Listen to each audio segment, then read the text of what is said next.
দেখতে দেখতে কোরবানির ঈদ কিন্তু চলেই আসলো। আর এই কোরবানিতে কিন্তু গরু এবং খাসি জবাই করা হয়। তো সবাই জানেন গরু খেতে হলে কিন্তু অনেক আদা রসুন বাটার প্রয়োজন হয়।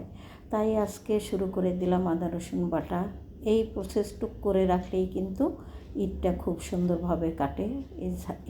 এটা করতে কিন্তু ঈদের দিন বিশাল বড় ঝামেলা থাকে।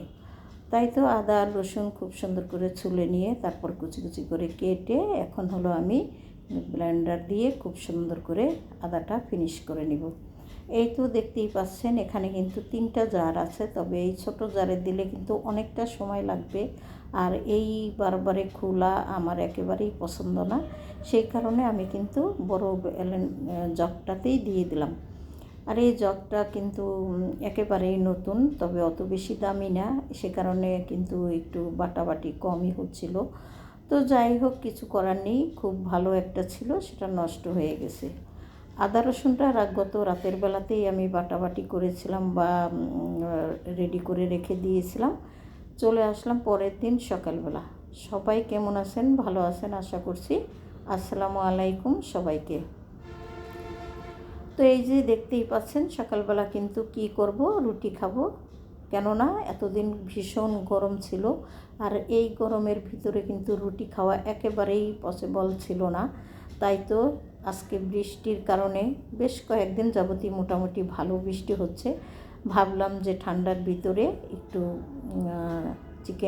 চিকেন ঝোল ছিল, তো মানে চিকেনটা রান্না করা ছিল, তো ভাবলাম যে একটু রুটি বানিয়ে নিই, সকালবেলার নাস্তাটা তাড়াতাড়ি করা হয়ে যাবে। সেই ভেবে আমি কিন্তু খুব সুন্দর করে সকালে উঠেই আটাটা ময়াম করে রেখেছিলাম অফ ক্যামেরাতে, সেই হিসাবে নাস্তাও কিন্তু খুব তাড়াতাড়ি খাওয়া হয়ে গেল। আর দেখতেই পাইলেন যে কর্তা সাহেব কিন্তু নাস্তা করে অলরেডি চলেও গিয়েছে। এরই মধ্যে কিন্তু ছাতা মাথায় দিয়ে একটু নিচেও গিয়েছিল, কেননা একটু দুধ আর চিনি আনতে হবে। তো সেই সাথে কিন্তু আবার একটু আটাও এনেছিল। তো আটাটা আমি আজকে আর কি বানাইনি, আগের আনা আটা দিয়ে কিন্তু রুটি তৈরি করেছি। যাই হোক, এখানে আমি সমস্ত সব কিছু একটু গুছিয়ে রেখে তারপরে কিন্তু দুপুরের জন্য রান্না করতে চলে এসেছি। তো দেখতে পাচ্ছেন এখানে কি কি রান্নাবান্না বসিয়েছি আর কি কাজ করব আজকে ইন টোটাল আপনাদের সাথে শেয়ার করব। কেননা এই কাজগুলো ঈদের আগে অবশ্যই করতে হয়। যদিও বা কয়েকদিন আগে এই কাজগুলো আমি করে রেখেছি, তারপরেও আজকে আবার সুন্দর করে করলাম। তো তার আগে রান্নাবান্নাগুলো শেষ করে নিই, আর কি কি রান্না করি আপনাদের সাথে খুব সুন্দরভাবে শেয়ার করি। ভাত ডাল তো আমি বসিয়ে দিয়েছি, পাশাপাশি শাক ধুয়ে নেব আর বেশ কিছু মাছ ভেজে ভুনা করে নেব। এই করব আজকে দুপুরের জন্য রান্না। তবে এই কাজগুলো রান্না করার আগে তো একটু প্রসেস করে নিতেই হবে, তাই না? তো এখানে বেশ কিছু শাক ছিল, ভাবছিলাম সবগুলো শাক রান্না করব, পরে কিন্তু সামান্য একটু আমি রেখেও দিয়েছি যাতে করে অন্য আরেকদিন খাওয়া হয়ে যাবে।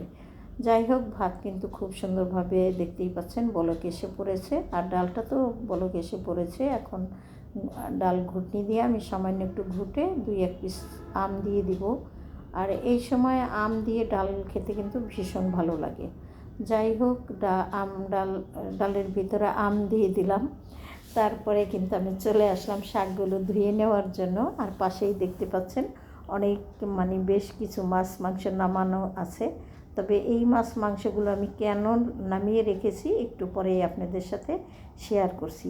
তো দেখতে থাকেন, আশা করছি দেখলেই বুঝতে পারবেন ভিডিওটা আজকে কীভাবে শেষ করি। খুব সুন্দর করে শাক ধুয়ে নিলাম, আর হাতে যদি শাকগুলো উঠিয়ে নিতাম তাহলে অনেকটা সময় লেগে যেত। সে কারণে একটা নেটের ছাঁকনি দিয়ে খুব সুন্দর করে শাকটা তুলে নিলাম। এই তো শাকের পানিগুলো ছেঁকে ফেলে দিলাম, আর 2-1টা পাতা পড়ে গিয়েছিল সেগুলো উঠিয়ে ময়লার বক্সের ভিতরে রেখে দিলাম। তো এখন শাকে একটু লবণ দিব, দেখি যে লবণ নেই, লবণটা একটু রিফিল করে তারপরে শাকটা সুন্দর করে রেডি করে রাখি।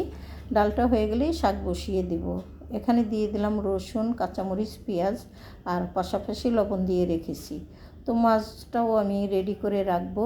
এদিক থেকে ভাত হয়ে গেছে, আগে ভাতটা মার ছেঁকে নিই, তারপরে আমি মাছটা প্রসেস করব। ভাত হয়ে গেছে, পাশাপাশি ডালও হয়ে গেছে। শাকটা বসিয়ে দিয়ে এখন আমি চলে আসলাম মাছ আর কি নুন হলুদ দিয়ে মাখিয়ে নেওয়ার জন্য। এমন সময় দেখি যে আসলে কোনো মশলাই ছিল না। তো মশলার বক্স কিন্তু গতকালকে আমি খুব সুন্দর করে ধুয়ে পরিষ্কার করে রেখে দিয়েছি।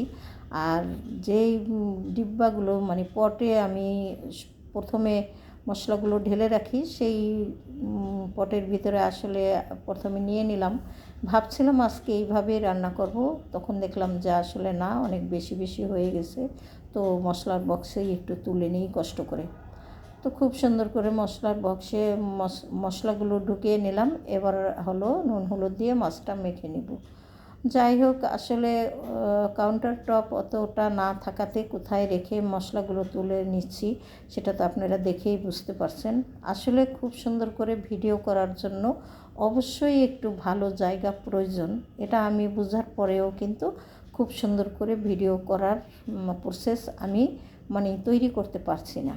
কেননা এখানে সেই রকমের কোনো সিস্টেমই নাই যে আমি এটাকে ফেলে দিয়ে ওটাকে ফেলে দিয়ে ঠিকঠাক করে নিব। বিশেষ করে কাউন্টার টপটা অনেক উপরে এবং অতিরিক্ত উপরে, সে কারণেও আরও বিশেষ সমস্যা হয়ে থাকে। আর দেখতেই পাচ্ছেন অল্প একটু জায়গা, কিন্তু এদিক থেকে শাক কিন্তু আমার হয়ে গেছে, মাছটাও আমি ভাজতে বসিয়ে দিয়েছি। অথচ হঠাৎ করে খালা এসে পড়ল। কী করার, আসার কথা আরও অনেক 1 ঘন্টা আগে, উনি কিন্তু 1 ঘন্টা পরে এসেছে। যদি এই আসাটা উনি 1 ঘন্টা আগে আসতো তাহলে হয়তো আমার রান্নাবান্না আমি শুরু করতাম পরে, বা কিছু কিছু রান্না আমি শুরু করে দিতাম, তারপরেই কিন্তু বাদবাকি রান্নাগুলো করতাম উনি যাওয়ার পরে। কিন্তু উনি আসলো দেরি করে, এখানে আমি না করতে পারতেছি রান্না, না করতে পারতেছি ওনার কাজকর্ম দেখিয়ে দিতে। যাই হোক, তারপরও ওনার পিছে পিছে হেঁটে একটুখানি ভিডিও করে আপনাদের সাথে শেয়ার করলাম। আর না দেখলে এই কোনো কিছুই সরাইতো না।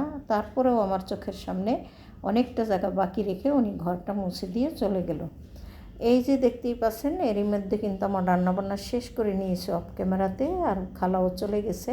আর আমি কিন্তু বেশ কিছুক্ষণ আগে খালা আসার আগেও ফ্রিজটা খুব সুন্দর করে পরিষ্কার করে নিচ্ছি, যতটুকু বরফ জমেছিল। কেননা বেশ কয়েকদিন, অল্প কিছুদিন আগেই কিন্তু আমি ফ্রিজটা খুব সুন্দর করে ধুয়ে পরিষ্কার করে নিয়েছি। এখন আর তত বেশি একটা বরফ জমেনি, কিন্তু হালকা পাতলা কিছুটা জমেছে। তো মাংস রাখার পরে কিন্তু আর ফ্রিজ ধোয়া সম্ভব না বেশ কতদিনের ভিতরে। সেই হিসেবে আমি আজকে নতুন করে আবার সুন্দর করে বরফ সারিয়ে নিলাম। এই যে বাজার তো করা হয়ই নেই, কেননা ডিপ ফ্রিজ তো আর নাই। এক কুরবানি দিতে গেলে কিন্তু অবশ্যই একটা ডিপ ফ্রিজের প্রয়োজন হয়। তো কি আর করার, কোনো বাজার না করে বাজার বাদ দিয়ে ফ্রিজটা খালি করে নিয়েছি। আর বেশ কিছু জায়গা এখন একেবারেই খালি, 2টা 3টা ড্রয়ার খালি থাকলো। আর সামান্য কিছু মাছ মাংস আছে, ওগুলো আমি একটা ড্রয়ারে রেখে দেব।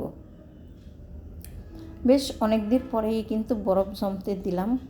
আর হলো এরই মধ্যে খাবার খেতে বাসায় চলে আসলো, আর সবাইকে খাবার রেডি করে দিলাম। তবে সবাই বলতে কেউ নেই, আমার হাজব্যান্ড এবং বড় ছেলে বাসায় আছে, তো ওরা খেয়ে নিল। পাশাপাশি আমিও কিন্তু খাওয়া দাওয়াটা শেষ করে নিয়েছি বেশ অনেকক্ষণ পরে। তারপরে চলে আসলাম বিকেলবেলা। তো দুধটা কিন্তু আমি যখন ওই ফ্রিজে রেখেছি তখনই কিন্তু আমি দুধ জাল করে নিয়েছিলাম 1 প্যাকেট দুধ। তো এই দুধটা হচ্ছে রাতের জন্য করেছিলাম, কিন্তু এখন ছেলেরা যেহেতু বাইরে চলে যাবে, ভাবলাম যে গরম আছে, ছেলেদেরকে একটু বিকেলবেলাতেই খাইয়ে দিই। তো ছোটো ছেলে এবং বড় ছেলেকে দুধ দিয়ে দিলাম, পাশাপাশি মুড়ি এনেছি। তবে মুড়ি দিয়ে কিন্তু ওরা দুধ দিয়ে খায়নি, আপনারা আবার এটা ভাববেন না। কেননা আমি এই মুড়িটা পরে পেঁয়াজ মরিচ আর কেটে চানাচুর দিয়ে মাখিয়ে দিয়েছিলাম। তারপরে ওরা কিন্তু চানাচুর মুড়ি আর দুধ একসাথে খেয়ে ওরা বাইরে চলে গেছে। তো এটা ছিল আমার বিকেলের পরে, সন্ধ্যার পরে আমি কিছু টুকটাক কাজ করেছি, সেগুলো আপনাদের সাথে শেয়ার করছি। ওরা যাওয়ার পরে পানি সেকে খুব সুন্দর করে বোতল ভরে রেখেছিলাম, এখন ফ্রিজে তুলে রাখলাম। আর পাশাপাশি ডাইনিংটা খুব সুন্দর করে মুছে নিলাম। আর এই যে খাওয়া দাওয়া করেছিলাম সকালে, দুপুরে এবং সন্ধ্যায় যে চা নাস্তা বা যাই খেয়েছি, সমস্ত সব কিছু কিন্তু এখানে ধুয়ে উপর করে রেখে দিয়েছিলাম। আর এগুলো এখন খুব সুন্দর করে আমি এই কিচেন র্যাকটার উপরে এনে রাখবো, যাতে করে খুব সুন্দর করে শুকিয়ে যেতে পারে। যদি ভিডিওর ভিতরেও কোনো ভুল ত্রুটি করে থাকি, সবাই ক্ষমা সুন্দর দৃষ্টিতে দেখবেন। সেই সাথে লাইক, কমেন্ট, শেয়ার করে আমার পাশে থাকবেন। আশা করছি সবাই সব কিছু সুন্দরভাবে নেবেন। এই তো এক এক করে কিন্তু আমি প্লেট বাটিগুলো খুব সুন্দর করে গুছিয়ে রেখে দিলাম। তো সবাই ভালো থাকেন, আর ভিডিওতে কি আছে না আছে সামনে আপনারা দেখতে থাকেন। আমি এখান থেকে বিদায় নিয়ে নিই। সবাই ভালো থাকেন। আল্লাহ হাফেজ। আসসালামু আলাইকুম।